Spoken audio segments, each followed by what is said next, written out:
Bumi sudah semakin tua dan semakin dekat dengan akhir.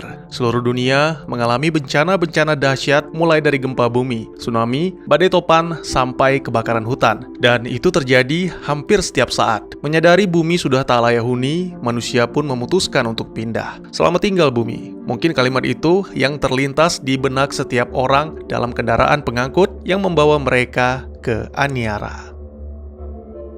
Ya, itulah judul film yang akan saya ceritakan kali ini. Sebuah film fiksi ilmiah tahun 2018, disutradarai sekaligus ditulis oleh Pela Kegerman dan Hugo Lilja, dengan sederetan aktor dan aktris berkemampuan akting luar biasa yang memerankan karakter-karakternya. Baik, bersama saya Teguh Gusto, mari kita lanjutkan ceritanya. Selamat datang di Aniara, kapal antariksa penumpang dengan kecepatan 64 km per detik. Aniara akan menuju ke Mars dan diperkirakan waktu yang akan ditempuh kurang lebih sekitar 3 minggu. Setibanya di sana, tokoh utama kita, seorang wanita bernama Emily, langsung menuju ke Mima untuk menghilangkan stresnya. Ya, kebetulan wanita itu adalah seorang petugas Mima yang disebut Mima Robin. Emily berbagi kamar bersama seorang astronot bernama Roberta. Roberta adalah seorang perawan tua, bermulut pedas, tapi meskipun demikian, dia adalah seorang yang sangat perhatian. Setelah Aniara meluncur, 1 jam kemudian, Emily langsung mulai bekerja. Dia memperkenalkan Mima, AI canggih yang bisa mengembalikan memori atau kenangan indah manusia, terutama tentang bumi, yang mana itu sangat berguna untuk relaksasi. Sangat mengejutkan, tiba-tiba saja terjadi guncangan.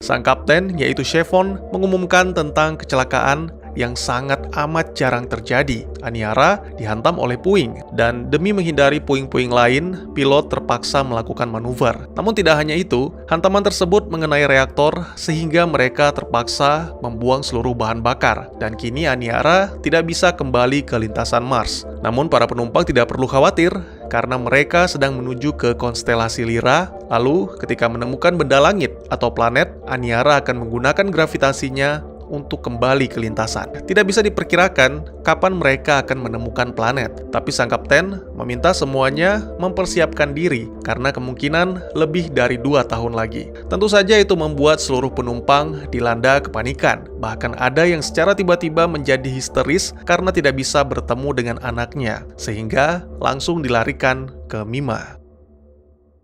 Chevron mengumpulkan seluruh kepala staf untuk membicarakan tentang daya dan persediaan Aniara. Tidak ada masalah dengan oksigen, karena tanaman ganggang bisa terus tumbuh. Namun untuk bahan makanan sangat-sangat terbatas. Oleh karena itu, kapten meminta pihak restoran untuk mengolah tanaman ganggang menjadi makanan. 3 minggu sejak peluncuran Aniara, seharusnya para penumpang sudah tiba di Mars. Tapi kini mereka terjebak dalam kapal raksasa tanpa arah, tanpa tujuan. Hanya harapan yang masih mereka miliki dan mimpi akan kenangan masa lalu. Semua itu dapat dinikmati dengan Mima. Ya, pasca pengumuman sang kapten, Mima menjadi tempat yang paling sering dikunjungi penumpang. Pastinya itu membuat Emily kerepotan, tapi para kru kapal hanya mengabaikan dan berjanji akan mengirimkan beberapa kru untuk membantu. Emily pun bertanya-tanya, sebenarnya kapankah mereka akan menemukan benda langit dan kembali ke jalur Mars? Dia iseng bertanya kepada teman sekamarnya, Roberta. Lama menunggu, Roberta sama sekali tidak menjawab, tapi hanya menjelaskan bahwa tidak ada jawabannya. Tidak ada yang tahu kapan mereka menemukan benda langit. Bahkan yang terdekat saja, yaitu GM-54, berjarak sangat jauh, yang mungkin usia mereka tidak cukup untuk mencapainya. Seketika kepanikan melanda Emily. Segala hal telah dilakukan, berjalan-jalan dan mabuk-mabukan. Namun itu sama sekali tidak membantu, hingga akhirnya dia menggunakan Mima untuk merasakan suasana hutan dan melangkah di atas daratan. Keesokannya, seorang pria tua terpaksa diamankan petugas karena mengamuk di tengah-tengah penumpang setelah mengetahui bahwa mereka tidak lagi memiliki harapan. Emily pun menghampiri pria itu, mengajaknya ke Mima. Namun sangat disayangkan, tokoh utama kita malah dianggap sebagai iblis yang menipu. Emily didorong dan diludahi di depan para petugas. Wanita itu pun menegaskan bahwa Mars bukanlah surga. Planet itu sangat dingin, manusia ditempatkan di dalam bangunan-bangunan khusus, sedangkan yang bebas berada di luar hanya tumbuhan-tumbuhan tertentu saja. Ucapan Emily mampu menenangkannya beberapa menit saja ketika menatap luar angkasa pria itu kembali mengamuk, sehingga terpaksa dilarikan ke Mima. Peristiwa tersebut akhirnya membuat Emily bertemu dengan kapten untuk mengutarakan keinginannya. Sang kapten pun tidak bisa lagi menyembunyikan kebenaran. Jika waktunya telah tiba, dia akan mengumumkan kepada seluruh penumpang bahwa kini mereka akan membangun planetnya sendiri di Aniara. Pada tahun ketiga, seluruh penumpang termasuk tokoh utama kita mulai beradaptasi dan menikmati segala macam hiburan yang mereka miliki. Tapi tetap saja, kenikmatan sejati adalah Mima, karena daratan adalah keinginan terbesar seluruh penumpang dan bahkan tak jarang di antara mereka yang rela membayar mahal demi mendapatkan waktu tambahan untuk bermimpi.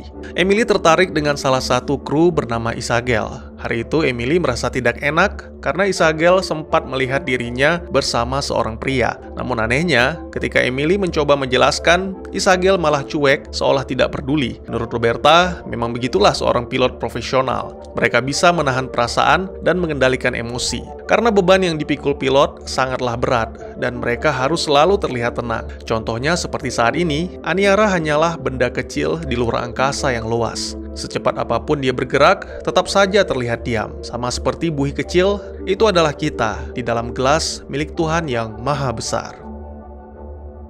Emily kembali menggunakan Mima. Tidak bisa dipungkiri bahwa dia hanya manusia biasa yang juga merasa panik dan membutuhkan ketenangan. Namun hari itu ada yang berbeda. Tiba-tiba saja, angsa yang melayang dalam mimpinya lenyap begitu saja dan cahaya yang dikeluarkan Mima berbeda dari biasanya. Beberapa menit kemudian, pelayanan pun dibuka. Seperti biasa, tempat itu dipenuhi pengunjung, bahkan ada antrian panjang yang menunggu di luar. Sangat mengejutkan, tiba-tiba saja Mima mengatakan hal-hal aneh sehingga membuat seseorang bermimpi buruk. Semua pengunjung terpaksa dibangunkan dan Emily menemui kapten untuk meminta izin agar Mima diistirahatkan selama 1 bulan. Namun bagi sang kapten, itu terdengar seperti omong kosong. Dia memaksa Mima agar tetap beroperasi, sehingga keesokan harinya AI itu mengucapkan hal-hal aneh tentang kutukan manusia dan akhirnya terbakar.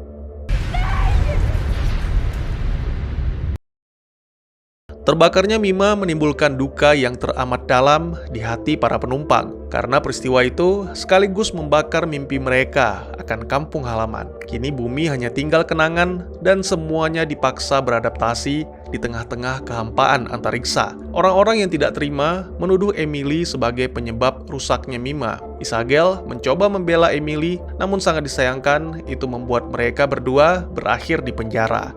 Pada tahun keempat, berbagai macam aliran dan kasus bunuh diri semakin merebak. Dalam 1 bulan saja, para petugas telah menemukan sekitar 48 kru dan 32 keluarga yang bunuh diri. Akhirnya, karena kekurangan orang, Kapten Chevron terpaksa membebaskan beberapa tahanan. Isagel mendapat tugas di bagian logistik, sedangkan Emily akan menjadi guru bagi anak-anak dan remaja. Dua wanita itu pun kini telah menjadi sepasang kekasih. Emily dan Isagel diajak bergabung dengan aliran kusuburan yang memuja Mima. Mereka menjalankan sebuah upacara yang pada akhirnya membuat Isagel mengandung.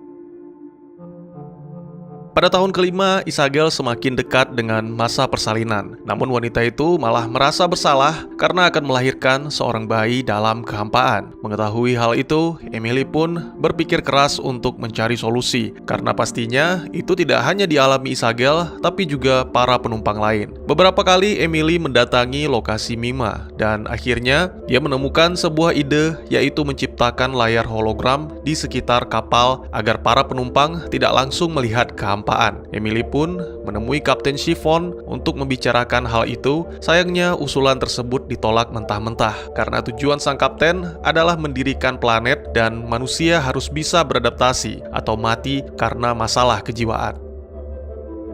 Beberapa bulan kemudian, akhirnya Isagel melahirkan seorang bayi laki-laki. Sikapnya sama sekali tidak berubah, wanita itu bahkan sempat ingin membunuh bayinya. Beruntung, beberapa saat kemudian, seorang kru menghampiri Isagel dan atas perintah kapten, Isagel kembali menjadi pilot. Sebuah kabar gembira dari Roberta bahwa dirinya telah menemukan anomali yang kemungkinan satelit probe atau pesawat tim penyelamat. Tapi yang pasti, setelah dipindai, benda itu membawa bahan bakar. Dengan penuh sukacita, Kapten Chevron mengumumkan kabar gembira tersebut. Diperkirakan benda itu akan mencapai Aniara dalam waktu kurang lebih 1 tahun.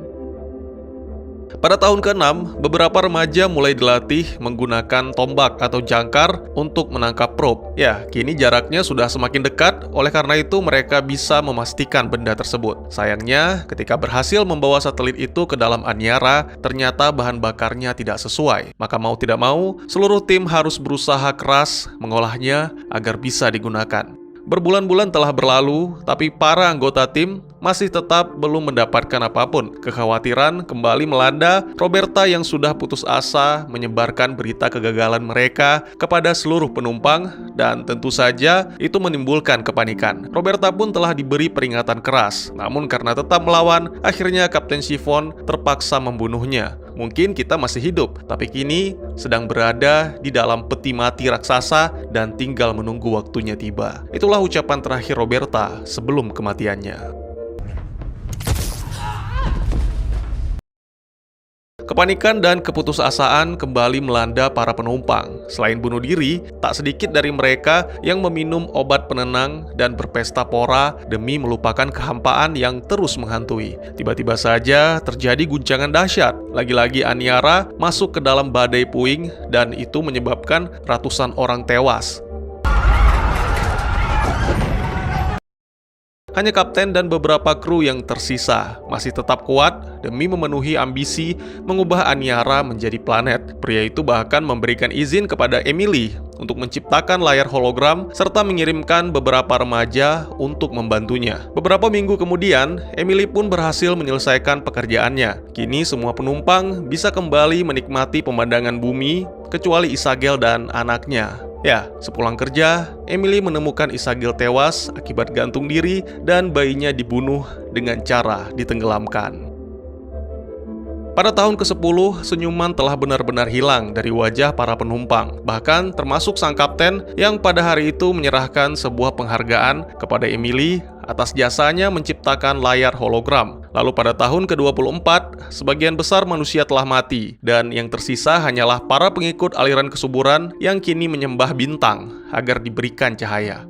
Film pun ditutup dengan menampilkan tahun ke-5.981.407, di mana Aniara hanya menjadi kapal yang beku tanpa kehidupan. Kini kapal itu telah berada di konstelasi Lyra, ditarik menuju ke sebuah planet yang hijau dan sangat mirip dengan bumi di masa lalu. Apakah ada peradaban di sana, atau masihkah ada yang tersisa di Aniara? Dan tamat. Ini film apaan sih bang? Film gak jelas? Bingung bang. Semua orang mati setelah kapal keluar jalur. Terus apa gunanya ini film menceritakan panjang lebar jika ujung-ujungnya mati juga? Film yang buang-buang waktu. Ya mungkin pernyataan seperti itu terlintas di benak kalian ketika pertama kali menonton Aniara. Tapi jika menontonnya lebih dari sekali, mungkin kita akan menemukan jawaban yang tentunya menurut pandangan masing-masing. Oke, yang menjadi pertanyaan adalah menyelamatkan diri dari apa? Kebosanankah? Menyelamatkan diri dari diri sendiri yang mulai menggila atau apa? Kita lihat di awal film, umat manusia berhasil meninggalkan bumi yang hancur untuk mendapatkan kesempatan kedua di planet Mars. Sayangnya mereka tidak pernah tiba di planet merah itu, tapi kesempatan kedua didapatkan di Aniara. Di sana mereka tidak disakiti, tidak ada bencana ataupun kehancuran, namun ada hal lain yang tidak kalah mengancam, yaitu ketakutan. Ketakutan akan kehampaan, ketakutan akan ketidaktahuan, dan ketakutan itu juga yang akan membuat para penumpang menjadi gila hingga akhirnya berujung pada kematian. Masalah utamanya adalah para penumpang kesulitan beradaptasi. Dalam sebuah scene, sang kapten langsung menjelaskan niatnya mengubah Aniara menjadi planet baru. Dari sini bisa ditarik kesimpulan bahwa Chiffon telah menyadari bahwa Aniara telah berubah dari kapal penyeberangan antar planet menjadi kapal yang akan diwariskan dari generasi ke generasi. Tapi sama seperti penumpang lain, sang kapten juga sebenarnya gagal menerima hal itu, walaupun telah berusaha selama bertahun-tahun. Jadi dia memilih untuk memberikan harapan yang tidak mungkin, yaitu kembali ke jalur Mars. Dia bahkan masih memberikan harapan yang sama setelah membunuh salah satu astronotnya, Roberta. Padahal kematian wanita itu bahkan membuat Aniara menjadi lebih jauh dari jalan pulang. Ini menggambarkan gagalnya seorang pemimpin yang menjadi awal dari penindasan. Tidak bisa dipungkiri bahwa jika Aniara menjadi suatu planet atau rumah baru bagi umat manusia, maka secara otomatis Kapten Chiffon yang akan memegang kepemimpinan. Bersama dengan para kru, sang kapten menjaga agar harapan itu tetap ada, sekaligus untuk mencegah terjadinya bunuh diri massal. Mungkin pada awalnya kita semua sepakat bahwa kebohongan Chiffon adalah sesuatu yang perlu dilakukan. Sayangnya, dia bertindak terlalu jauh, membuat keputusan-keputusan yang menghancurkan harapannya sendiri. Dan pada saat-saat terakhir, ketika kebohongan menjadi tidak berguna lagi, pria itu mengiris pergelangan tangannya, lalu memberikan penghargaan kepada Emily, orang yang pernah disalahkan, dihukum, dan ditolak. Terus apa yang menyebabkan semua orang mati di Aniara, Bang? Oke, bunuh diri sudah pasti menjadi penyebab utama. Emily sendiri telah melihat pergelangan tangan Chiffon yang menandakan sudah tidak adanya lagi harapan. Sebelum itu, kematian Isagel juga menandakan hilangnya harapan, karena wanita itu adalah seorang pilot yang akan mengendalikan kapal jika nantinya bahan bakar bisa ditemukan. Terus sisanya gimana, Bang? Ya, jika diperhatikan, sebuah scene akhir menampilkan tanaman ganggang yang berwarna kecoklatan dan beberapa kantung ditampilkan bocor. Pada sebuah scene di awal film, ditampilkan anak-anak yang diajarkan tentang cara mengolah tumbuhan ganggang atau alga. Mereka dijelaskan yang berwarna coklat itu sudah tidak bisa dikonsumsi atau busuk. Jadi ya kemungkinan besar para penumpang yang masih bertahan dan terlalu takut untuk bunuh diri mati akibat kelaparan. Jadinya sad ending dong, Bang. Bagi manusia dan bumi mungkin iya, ini adalah akhir. Tapi bagi kehidupan belum tentu. Seperti yang saya ceritakan, kapal Aniara memasuki konstelasi Lyra dan ditarik ke sebuah planet hijau yang mirip dengan bumi, di mana kemungkinan besar layak huni. Jadi Aniara akan menghantam planet tersebut dan menebar benih kehidupan dari sisa-sisa abu manusia yang mungkin menjadi peradaban baru. Secara tidak langsung, ini seperti film-film fiksi ilmiah lain yang menceritakan tentang asal-usul kehidupan manusia di bumi. Bukan orang pintar atau sok tahu, saya hanya mengemukakan pendapat yang bisa menjadi bahan pertimbangan atau pemikiran kalian dalam memahami film. Tidak ada yang mengetahui benar atau salah selain sutradara dan penulis naskah. Oleh karena itu, mohon maaf jika memang ada kesalahan dari informasi yang saya sampaikan. Dan juga bagi teman-teman yang punya teori tentang film ini ataupun ingin berdiskusi, atau mungkin juga teman-teman punya referensi film lain untuk kita review, silakan tuliskan di kolom komentar atau bisa DM ke Instagram saya di @teguhgusto. Insya Allah pasti akan saya baca. Mari kita jadikan kolom komentar sebagai sarana penambah wawasan dan menciptakan jalinan persaudaraan, bukannya malah menjadikannya sebagai tempat pembulian sehingga menciptakan permusuhan. Sekian dulu videonya dan jangan lupa untuk dukung terus channel ini dengan cara share, like, dan subscribe karena dukungan dari kalian sangat berharga bagi saya demi perkembangan channel ini. Saya Gusto, sampai jumpa di video selanjutnya. Tetap semangat, tetap bersyukur setiap hari. Dadah!